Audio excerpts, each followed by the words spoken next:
Buenos días compañeros y maestra. Hoy les expondremos un caso clínico sobre la hipertrofia cardíaca, pero antes de llegar a ello, les hablaremos un poco sobre las generalidades de la hipertrofia y de la atrofia, lo que es su definición, sus mecanismos y algunas breves patologías relacionadas. Esperemos que todo quede claro y si tienen alguna duda lo pueden dejar en los comentarios. Muchísimas gracias. La hipertrofia, como su nombre lo dice, es el aumento en el tamaño de las células y por tanto un aumento en la calidad de masa del tejido funcional. Este signo de afección es el resultado de un aumento en la carga de trabajo impuesta sobre el órgano o la parte del cuerpo afectado. Por lo regular se observa con frecuencia en el tejido muscular cardíaco y en el tejido musculoesquelético, los cuales no se adaptan al aumento en la carga de trabajo y puede ocurrir como resultado de condiciones tanto fisiológicas como patológicas.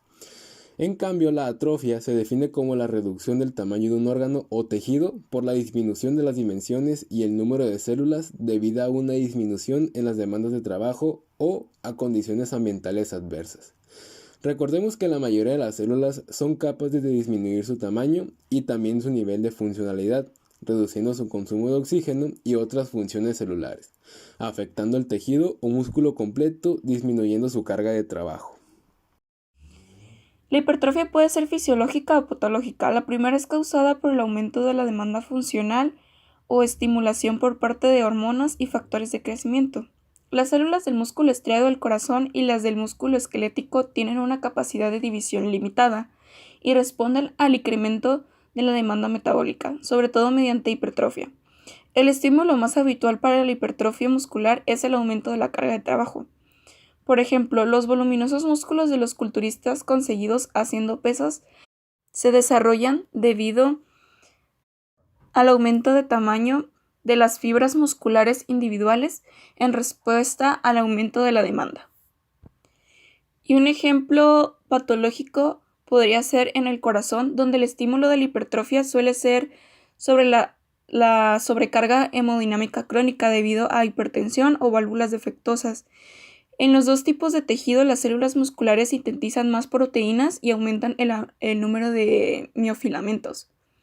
Ello incrementa la fuerza que cada miocito genera, por lo que son mayores la fuerza y la capacidad de trabajo del músculo en su conjunto. Y bueno, la atrofia también puede ser fisiológica o patológica. La atrofia fisiológica es habitual durante el desarrollo normal, ya que algunas estructuras embrionarias como el notocordo y el conducto tirogloso experimentan atrofia durante el desarrollo fetal. Pero entre las atrofias patológicas, estas pueden deberse a varias causas y puede ser local o generalizada. Entre las causas más habituales está la falta de actividad, que nos da por consecuente una atrofia por desuso. Un ejemplo podría ser cuando un hueso es fracturado y se inmoviliza. La reducción inicial del tamaño de las células es reversible una vez que se reanuda la actividad. Pero en caso de que la falta de uso es prolongada, las células del músculo esquelético disminuyen en número y también en tamaño. Otra causa podría ser la pérdida de inervación, lo cual nos daría una atrofia por desinervación. Otra causa sería la disminución del riego sanguíneo, ya que la reducción gradual del riego sanguíneo de un tejido como consecuencia del lento desarrollo de una enfermedad oclusiva arterial causa atrofia de dicho tejido. Otra causa podría ser la nutrición inadecuada, también la pérdida de estimulación endocrina en aquellos tejidos que responden a hormonas, como las mamas o los órganos reproductores, y por último la presión, ya que la compresión de los tejidos durante cualquier periodo de tiempo puede ser causa de atrofia. Mecanismos de la hipertrofia. La hipertrofia se debe a la mayor producción de proteínas celulares. Y en la hipertrofia cardíaca podríamos describir tres etapas básicas de la patogenia molecular. En primero está la acción integrada de los sensores mecánicos estimulados por el aumento de la carga de trabajo, como factores de crecimiento y sustancias vasoactivas, y en esta etapa los propios receptores mecánicos inducen la producción de factores de crecimiento y agonistas. Las señales que se originan en la membrana celular activan una red compleja de vías de transducción de señales, y estas vías activan un un conjunto de factores de transcripción que de forma coordinada aumentan la síntesis de las proteínas musculares responsables de la hipertrofia. Mecanismos de la atrofia. La atrofia es consecuencia de la disminución de la síntesis de proteínas y del aumento de su degradación en las células. La síntesis proteínica se reduce al hacerlo la actividad metabólica. La degradación de las proteínas celulares se produce sobre todo mediante la vía de la ubiquitina proteasoma. La carencia de nutrientes y el desuso activan las ubiquitinas ligasas que unen el pequeño péptido ubiquitina de las proteínas celulares y dirigen estas proteínas para que sean degradadas en los proteasomas. Y en numerosas situaciones la atrofia va acompañada de un incremento en la autofagia caracterizado por un mayor número de vacuolas autofágicas. Y bueno, ¿qué es la autofagia?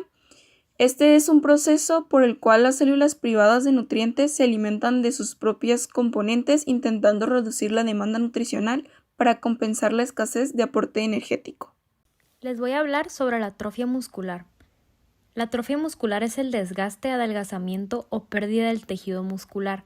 Existen 3 tipos de atrofia muscular: fisiológica, patológica y neurogénica.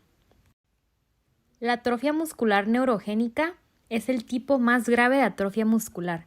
Puede deberse a una lesión o una enfermedad en los nervios que se conectan a los músculos.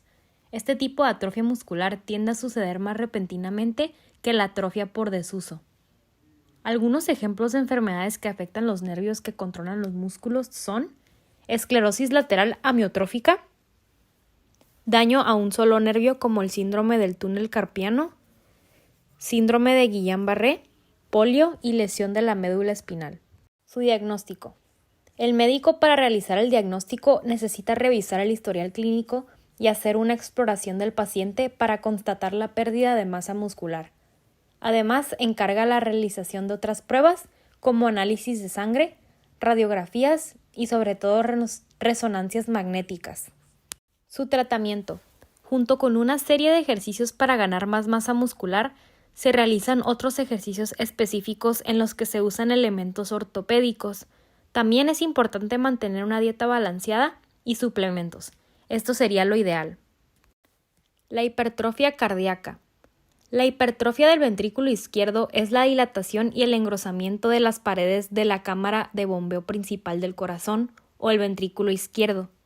La hipertrofia ventricular izquierda puede manifestarse como una reacción a algún factor, como la presión arterial alta o una enfermedad cardíaca.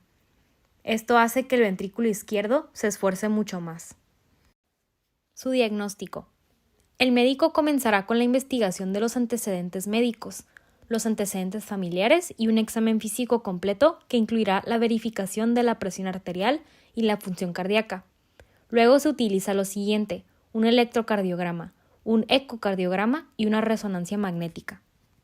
Su tratamiento. El tratamiento de la hipertrofia ventricular izquierda depende de la causa de base y puede consistir en medicamentos y cirugía. Se utilizan medicamentos como ACE, ARB, bloqueadores de canales de calcio, diuréticos y bloqueadores de beta. También es importante mantener un estilo de vida saludable y balanceado para evitar todas estas complicaciones. A continuación seguiremos con el caso clínico. Este trata de un paciente de 55 años, masculino, agricultor jubilado, que presenta disnea progresiva a los esfuerzos desde hace 5 meses, la cual está asociada a tos con expectoración amarillenta, padece de hiporexia y presenta adelgazamiento. Este paciente negaba dolor torácico, palpitaciones, síncope o fiebre. Presentó episodios anteriores de accidente cerebrovascular hace 1 y 10 años, con crisis convulsivas y reducción de la memoria, sin secuelas motoras significativas. Está en tratamiento con fenitoína y ácido acetil salicílico. Sedentario, negaba tabaquismo, diabetes, hipertensión arterial, dislipidemias, infartos u otras enfermedades cardíacas. Al examen físico se hallaba en un buen estado general, levemente disneico, con presión arterial de 120/80 y pulso de 72 latidos por minuto. La auscultación cardíaca reveló ruidos rítmicos en 2 tiempos, normofonéticos con soplo sistólico suave en foco mitral. Había reducción del murmullo vesicular en base pulmonar izquierda y estertores finos en base derecha. No había éstasis yugular o hepatomegalia. Sin embargo, se observó un discreto edema de miembros inferiores. Por sospecha clínica y radiológica de bronconeumonía, recibió amoxicilina durante 14 días sin mejora, por lo cual se requirió una tomografía de tórax y se remitió al paciente a una evaluación por el cardiólogo. Y los rayos X de tórax revelaron cardiomegalia con imagen radiodensa paracardíaca izquierda.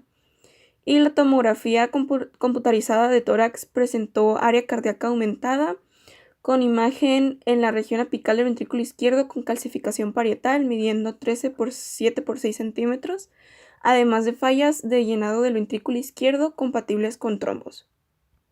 Y bueno, también se encontraron, se reveló el gran pseudoneurisma apical extendiéndose superiormente y había trombos móviles en el interior del ventrículo izquierdo dilatado y difusamente hipocinético, con adelgazamiento y acinesia de la pared inferior. También el paciente tomaba medicación con inhibidor de la enzima conversora de la angiotensina, betabloqueante, diurético y anticoagulante oral, lo que mejoró el cuadro de tos y disnea. Pese a la discusión de una propuesta quirúrgica, se optó por el seguimiento ambulatorio con monitoreo clínico y por métodos de imagen, en virtud de limitaciones sociales del paciente, así como la presencia de imágenes similares en radiografía y tomografía de tórax de años anteriores traídas posteriormente por familiares. Después de 6 meses de investigación diagnóstica inicial, el paciente ingresó en el hospital por insuficiencia cardíaca de síntomas descompensada. En esta ocasión se sometió a un nuevo ecocardiograma que se mantuvo semejante al anterior, excepto por la ausencia de trombos en el interior del ventrículo izquierdo. Evolución. Después de 6 meses de investigación diagnóstica inicial, el paciente ingresó en el hospital por insuficiencia cardíaca de síntomas descompensada. En esta ocasión se sometió a un nuevo ecocardiograma que se mantuvo semejante al anterior, excepto por la ausencia de trombos en el interior del ventrículo izquierdo. Análisis. El presente caso reveló un paciente con falla ventricular izquierda y probable evento embólico previo por pseudoneurisma de ventrículo izquierdo, con por lo menos 15 meses de evolución, de etiología indefinida. Se puede especular la posibilidad remota de una embolia coronaria a partir de trombos intraventriculares decurrentes de una coronaria miocardiopatía dilatada preexistente, con infarto del miocardio complicado por pseudoaneurisma. Los pacientes con pseudoaneurisma del ventrículo izquierdo pueden ser completamente asintomáticos o presentar sintomatología semejante a aquella de aneurismas verdaderos, como disnea, arritmias, angina o consecuencias de embolia sistémica. En el presente caso, los fenómenos embólicos precedieron las manifestaciones de insuficiencia cardíaca, que pueden haber ocurrido por la existencia de trombos en el ventrículo izquierdo dilatado e hipocontráctil o todavía originarios del interior del pseudoaneurisma. En el presente caso fue necesario el concurso de varias modalidades de diagnóstico por imagen, tanto invasivos como no invasivos. Dada la excepcionalidad de la ausencia de coronariopatía obstructiva, a la cineangiocoronariografía. Diagnóstico y conclusión final. Se concluye que la opción por estrategia conservadora o invasiva en los pseudoaneurismas del ventrículo izquierdo debe tener en cuenta características etiológicas, morfológicas y evolutivas, necesitando su particularización de caso a caso. Este caso es un pseudoneurisma crónico del ventrículo izquierdo de etiología indeterminada. Y por último, con base en lo visto en el tema de hoy, esperamos que puedas responder las siguientes preguntas. ¿Qué es la hipertrofia? ¿Qué es la atrofia? ¿Cuáles son las causas patológicas de la atrofia? ¿Y qué es la autofagia?